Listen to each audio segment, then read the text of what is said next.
10장은 앞에 1절에서 4절은 이스라엘의 문제점에 대해서 이야기를 하고 있고, 그 다음에 이제 5절부터 아시리아를 활용한 하나님의 심판을 말씀하고 있고, 조금 더 나아가면 그 아시리아가 하나님의 도구임에 불구하고 스스로 잘난 척 하다가 하나님의 심판 받을 것을 말씀을 하고 있습니다.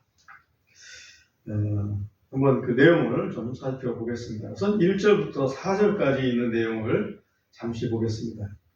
1절 보면, 화가 있을지니 불의한 칙령들을 포고하고 자기들이 제정한 무거운 법을 기록하여 궁핍한 자들을 공의에서 따돌리고 내 백성 중 가난한 자들에게서 권리를 빼앗으며 과부들을 자기들의 먹잇감으로 삼고 아버지 없는 자들을 강탈하는 자들이여, 너희를 벌하시는 날에 그리고 멀리서 올 황폐함 가운데 너희가 무엇을 하려느냐?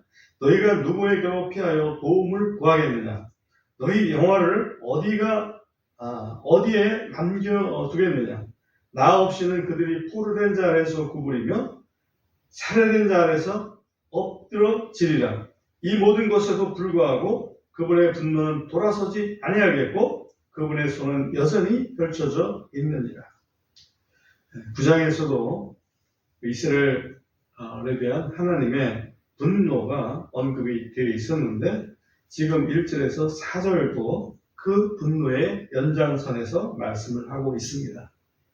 근데 하나님께서 분노하시는 이유가 뭔가 했더니, 그 1절 보면은 이스라엘이 불의한 칙령이라는 것을 만들어서 포고를 하고 또 무거운 법이라는 것을 기록해서 그것으로 백성들을 아주 힘들게 만들었기 때문에 하나님이 심판하신다, 그렇게 말씀을 하고 있습니다.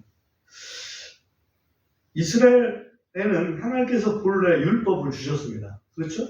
근데 율법을 주셨는데 그 율법을 잘 지키면 어떤 일이 일어날 거라고 미리 말씀을 해 주셨냐면, 여러 가지 말씀이 있지만 그 말씀들 중에서 신명기 28장을 우리가 빼놓을 수가 없습니다.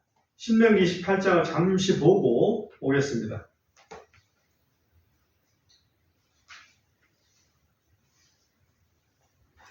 신명기 28장 1절에서 보면, 제가 좀 읽겠습니다. 이 일이 일어나리니 곧 만일 내가 주 내 하나님의 음성에 부지런히 귀를 기울이고 내가 이날 내게 명령하는 그분의 모든 명령을 지켜 행하며, 이 율법이거든요. 주 내 하나님께서 땅의 모든 민족 위로 너를 높이 세우시리라. 내가 만일 주 내 하나님의 음성에 귀를 기울이면 이 모든 복이 내게 임하며 너를 따라잡으리라. 내가 도시에서도 복을 받고 들에서도 복을 받으리라. 내 몸의 열매와 내 땅의 열매와 내 가축의 열매와 내 암소의 번식과 내 양떼가 복을 받으리라. 내 광준이와 내 비축한 것이 복을 받으리라. 내가 들어와도 복을 받고 내가 나가도 복을 받으리라. 주께서 너를 대적하려고 일어나는 내 원수들을 내 얼굴 앞에서 쳐서 패하게 하시리니 그들이 너를 대적하려고 한 길로 와서는 내 앞에서 7길로 도망하리라. 엄청난 복이 율법을 지키는 이스라엘 민족에게 주시겠다고 하나님께서 말씀을 해 주셨습니다. 그 복을 가만히 생각해 보십시오. 그들이 가는 곳은 어디든지, 그게 도성이든지 아니면 들이든지 복이 있습니다. 또 그들이 번성합니다. 그들의 사람도 번성하고 또 농사 짓는 그런 곡식도 번성하고 또 가축들도 번성합니다. 그리고 그들이 먹을 것이 충분하고 창고에도 가득합니다. 들어와도 복을 받고 나가도 복을 받습니다. 얼마나 좋아요, 그죠?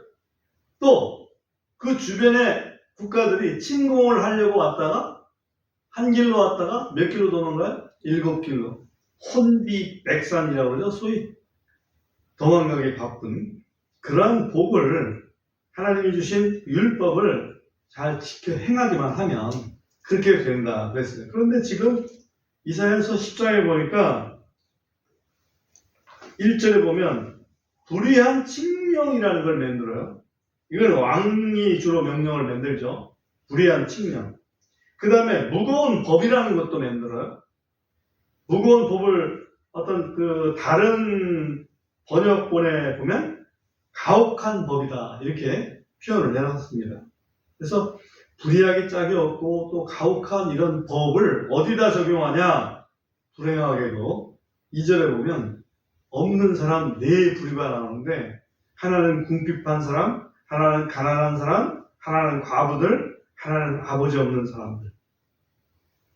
한마디로 사회의 약자들이죠. 이 사회의 약자들이 굉장히 피해를 보는 그런 그 법이다. 그래서 하나님은 너무나 분통하신 거예요.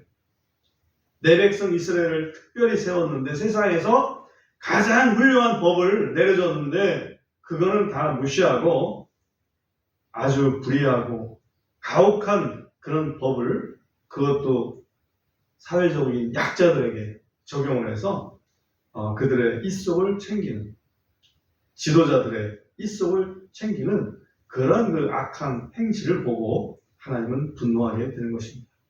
분노의 모습을 가만히 보면 세 가지 모습이 나오는데요. 하나는 황폐합니다. 3절을 보면 황폐함이라는 단어가 나오죠. 황폐하다는 것은 그들이 갖고 왔던 그 모든 것들, 그들이 소유했던 모든 재물을 다 소멸시키는 그런 상태를 황폐함이라고 합니다. 또 두 번째 모습은 포로입니다. 포로. 4절을 보면 포로된 자 아래서 구부리며 그 얘기는 포로된 자보다도 못한 상태가 된다 그 얘기죠. 포로라는 것은 그들이 가지고 있던 자유가 완전히 박탈된 상태를 포로라고 얘기를 합니다. 가지고 있던 재물 다 날아가죠. 가지고 있던 자유 다 날아갑니다. 그 남은 게 뭐겠어요? 남은 건 목숨줄 하나 남아있는데 4절 끝에 보세요. 4절 그 포로된 자 아래서 구부리면 살해된 자 아래서 엎드러진다. 그 말은 무슨 얘기예요? 죽는다는 얘기죠. 그러니까 재물 다 날아가고 자유 다 날아가고 목숨까지도 날아가는 이런 그 징조를 하나님께서 내리시겠다.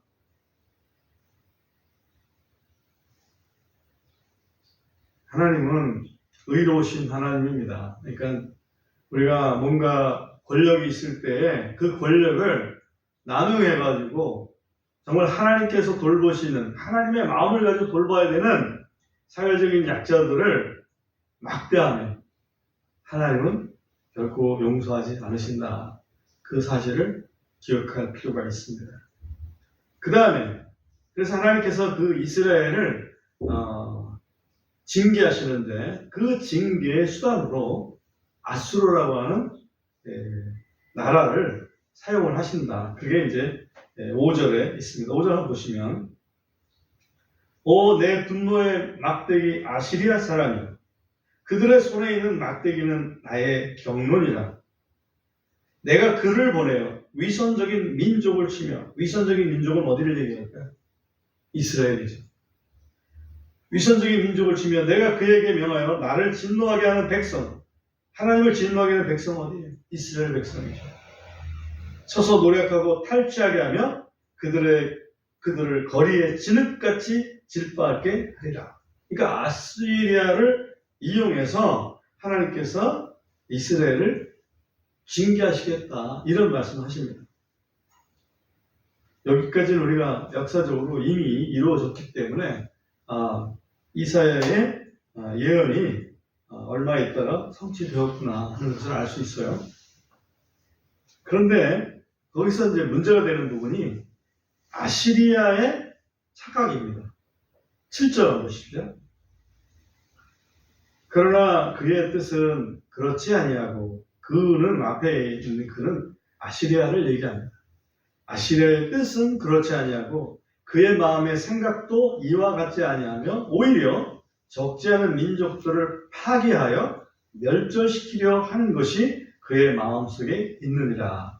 아시리아는 하나님의 어떤 징계의 막대기가 돼서 심판하는 그런 역할을 감당하는 데 있는 게 아니라 자기들의 욕심을 채워서 많은 여러 민족들을 멸절시키고 그들이 가지고 있던 것들을 토지라든지 재산이라든지 그것을 다 빼앗는, 그런데 아주 목적을 뒀다. 마음속에 그것을 두었다. 이렇게 표현하고 있습니다.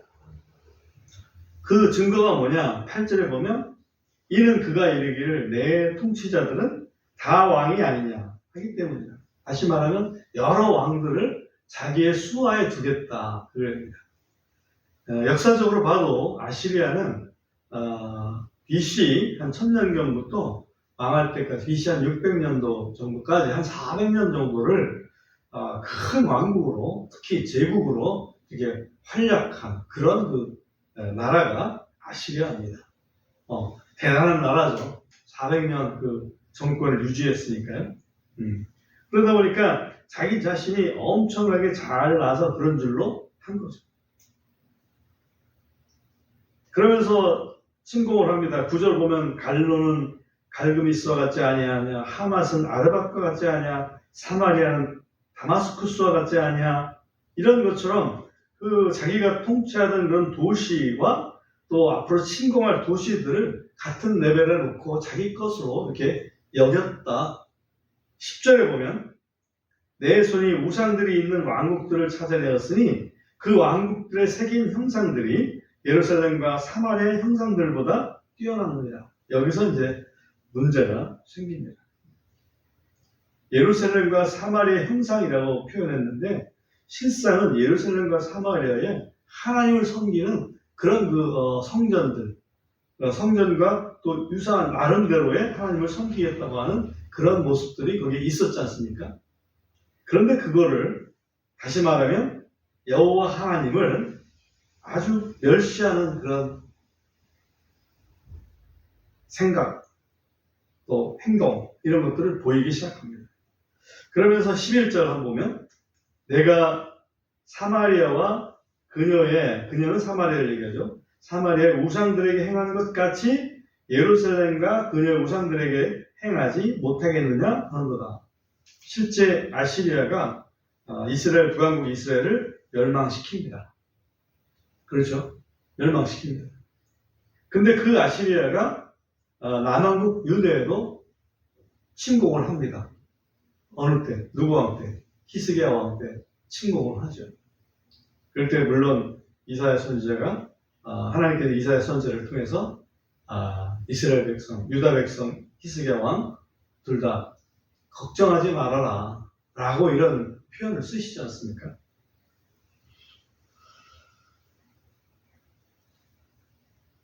근데 아시리아 왕은 사마리아에 행했던 것처럼 예루살렘과 또 그 유대에도 그렇게 행할 것이다 라고 이렇게 자신만만하게 얘기하는 그런 태도를 보여줍니다. 12절 보세요. 그런즉 이 일이 일어나리니 곧 주가 여호와가 자신의 모든 일을 시온산과 예루살렘에 행한 후에 내가 아시리아 왕의 완악한 마음의 열매와 그의 높아진 눈빛의 자랑을 더해주라. 이 얘기는 무슨 얘기냐면 시온산 예루살렘, 이것은 유대 백성을 향한 하나님의 징계, 혼내는 일은 있어요. 혼내는 일을 한 다음에 아시리아 왕의 완악한 마음, 또 높아진 눈빛, 그것을 벌하시겠다. 왜? 자기가 잘나서 되는 줄 알고 스스로를 어디까지 높입니까? 하나님을 멸시하는 데까지 높이죠. 그거는 못 참으시지. 아시리아가 그렇게 높이는 그런 말의 태도가 13절에 한번 보세요. 이는 그가 이르기를 내 손의 힘과 내 지혜로 내가 그 일을 행하였나니. 그죠? 아시리아 왕이 내 손의 힘과 내 지혜로 내가 그 일을 행했다라고 아주 자랑을 하고 있습니다. 나는 분별이 있는 자라. 거기에다가 머리까지 좋아가지고 내가 백성의 경계들을 옮겼고 그들의 보아들을 강탈하였으며 내가 용사같이 그 거주민들을 낮추었노라.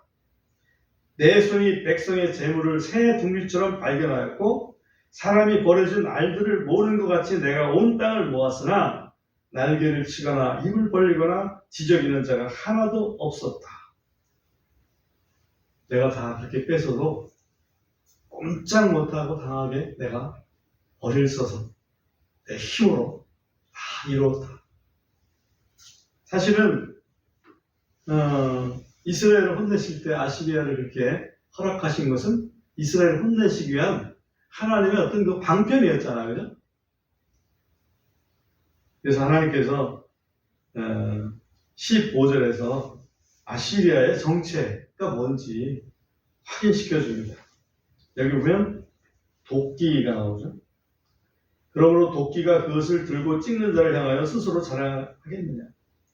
또 톱이 나옵니다. 톱이 그것을 켜는 자를 향하여 자기를 높일 수 있겠느냐. 또 막대기가 나와요. 마치 막대기가 자기를 드는 자를 향하여 자기를 움직이려 하면 지팡이가 나오죠. 지팡이가 마치 나무가 아닌 것처럼 자기를 들어 올리려는 것과 같도다. 그러니까 아시리아는 하나의 도끼고 톱이고 막대기고 지팡이지 지가 무슨 뭐 되는 게 아니라는 얘기죠. 하나님의 도끼고 하나님의 톱이고 하나님의 막대기고 하나님의 지팡이인 주제대. 이거를 착각하고 있다. 스스로의 힘인 줄로. 16절 보시면 그러므로 주 곧 만군의 주가 그의 살찐 자들 가운데로 야위기함을 보여내시며 불이 붙는 것처럼 그의 영광 밑에서 불이 붙게 하시리라. 이스라엘의 빛은 불이 되고 그의 거룩하신 이는 불꽃이 되리라. 그것이 하루 사이에 그의 가시들과 그의 찔레들을 태워 삼키며 그의 숲의 영광과 열매를 많이 내는 그의 들의 영광을 소멸시키시되 혼과 몸 모두를 소멸시키리니 그들은 마치 깃발을 드는 자가 기진한 때같이 되리라. 그의 숲에 남은 나무들의 수가 적어서 아이라도 능히 그것들을 기록할 수 있으리라. 아시리아를 완전히 초토화시키겠다 하는 그런 그 하나님의 말씀을 여기서 볼 수가 있습니다. 실제로 아수르를 이렇게 멸망시키는 그런 절차가 있었습니다.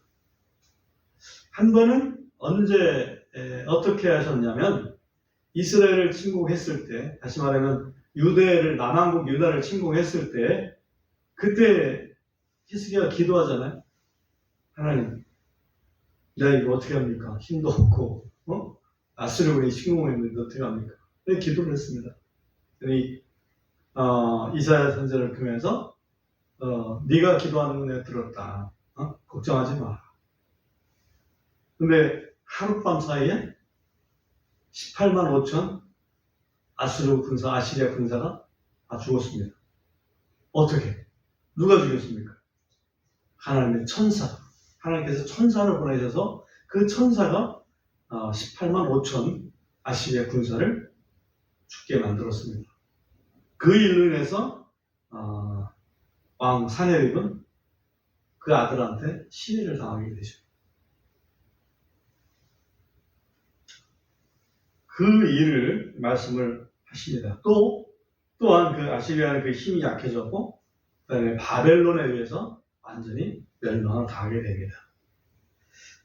그 사항을 여기서 말씀하고 있다. 이렇게 이해를 하면 좋을 것 같고요.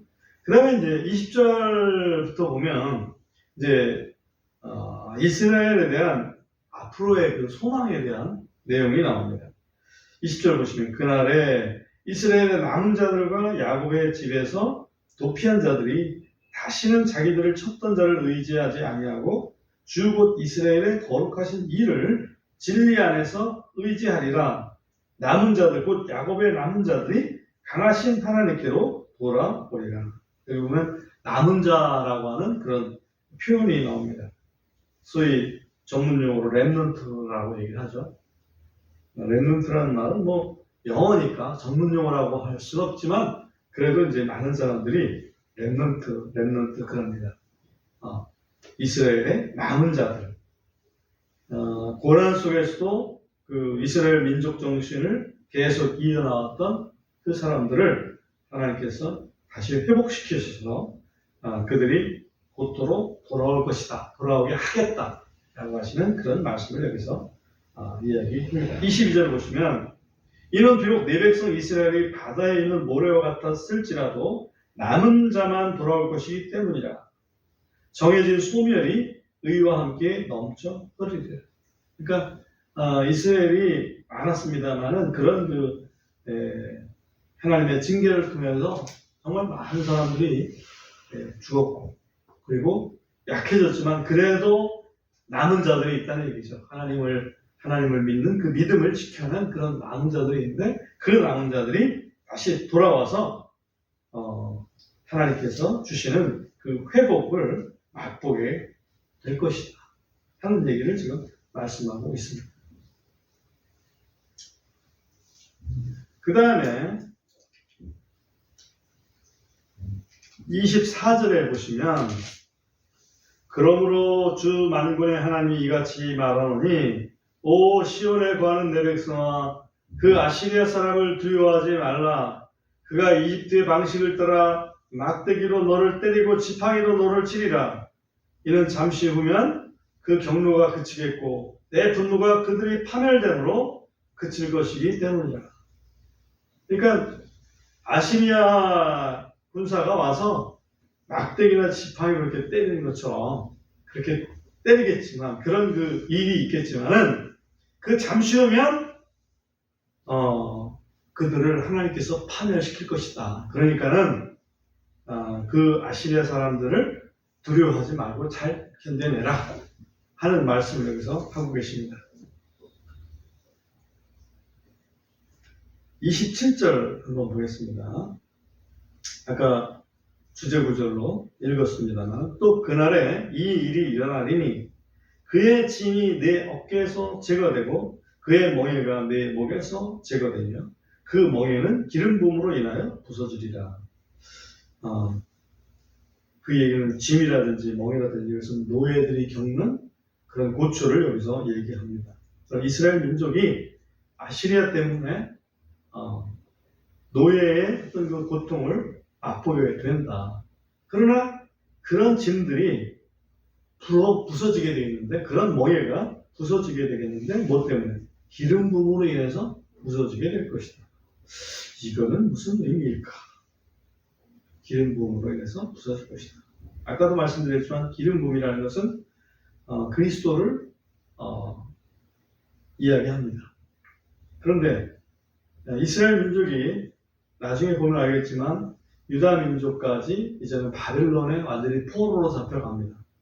그러다가 언제 다시 회복이 됩니까? 고레스 왕, 페르시아 왕, 바사 왕이라고 그러죠. 페르시아 왕 고레스가 칙령을 발표해가지고 너희 중에 예루살렘에 가서 성전을 재건할 자들이 있으면 가서 재건을 해라. 여호와께서 나에게 명하셨다. 라고 이런 특이한 메시지를 냅니다. 예루살렘 성전이 무너진 지 70년 만에. 그죠? 그 얘기를 합니다.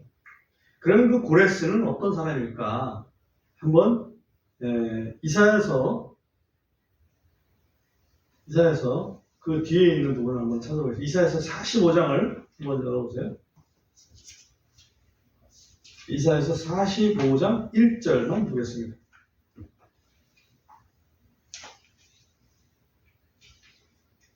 1절에 보시면 주가 자신의 기름 부음 받은 자 곧 고레스에게 이같이 말하노라. 그러니까 고레스를 기름 부음 받은 자라고 표현을 하고 있어요. 그죠? 고레스는 이사야 당시에 존재하지도 않았던 사람입니다. 그 먼 훗날에 있을 일을 고레스라는 이름까지 언급을 하면서 기름 부음 받은 자라고 표현을 합니다. 그래서 이사야서 10장 27절에 이 기름 부음으로 인해서 부서지리라. 이것은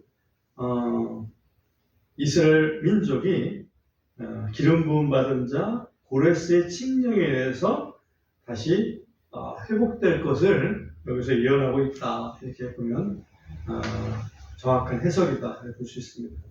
그래서 상징적인 면에서는 기름 부음은 그리스도니까 우리들, 이스라엘이 아닌 우리들의 그 목에 있는 멍에, 죄의 멍에가 부서지고 제거될 텐데 그것은 그리스도로 인해서 부서지고 제거될 것이다 라는 것을 상징적으로도 보여줍니다. 그래서 오늘 말씀의 제목이 기름 부음이었다. 기억을 할 필요가 있습니다. 그 다음에 이제 28절부터는 가까운 시일에 있을 그런 일들을 여기서 얘기하고 있는데요. 이것은 그 아시리아 왕이 공격하는 걸 얘기하는, 그가 아야세를 이루고 미그론을 지나 믹마스에서 그가 자기 짐들을 쌓아두었더라. 그들이 통로를 넘어갔고 그들이 게바에서 숙소를 정했으므로 라마가 두려워 사울의 기뻐는 도망하였도다. 오 갈림에 따라 내 목소리를 높여 오 불쌍한 아나도사 그것이 라이스에게 들리게 할지어다. 만면을 옮겨주고 거주민들은 스스로 모여서 도망하는도다. 그날에 여전히 그가 노비의 몸으로 위해 시온의 딸의 산 곧 예루살렘의 작은 산을 향하여 그의 손을 흔들리로다. 보라 주 만군의 주가 무섭게 그 가지를 꺾으리니 키 큰 자들이 지켜 넘어질 것이요 오만한 자들이 겸손해지리라. 앞에서 이 아시리아 군이 막 침공해 오는데 만군의 주 여호와께서 그 가지를 꺾고 키 큰 자들이 넘어지고 오만한 자들이 겸손해지겠다. 그가 쇠로 그 빽빽한 숲을 베어내리니 레바논이 강한 자에 의해 쓰러지리라. 레바논이 쓰러진다. 이 레바논은 아수르 군을 상징적으로 말씀하고 있습니다. 어떻게 하니? 에스겔서 31장에 보면 알 수가 있습니다. 에스겔서 31장 3절을 보고 보겠습니다. 에스겔서 31장 3절에 가보면 이래 돼 있어요. 보라, 아시리아 사람은 아름다운 가지들과 그늘이 들리는 덮개를 가진 키가 큰 레바논의 백향목이었으며, 그죠? 아시리아 사람은 레바논 백향목이었다라고 여기서 에스겔서 31장 3절에서 말씀하고 있습니다. 그러므로 여기에 우리가 보는 이사야서 10장의 마지막 구절에 있는 그가 쇠로 그 빽빽한 숲을 베어내리니 레바논이 강한 자에 의해 쓰러지리라.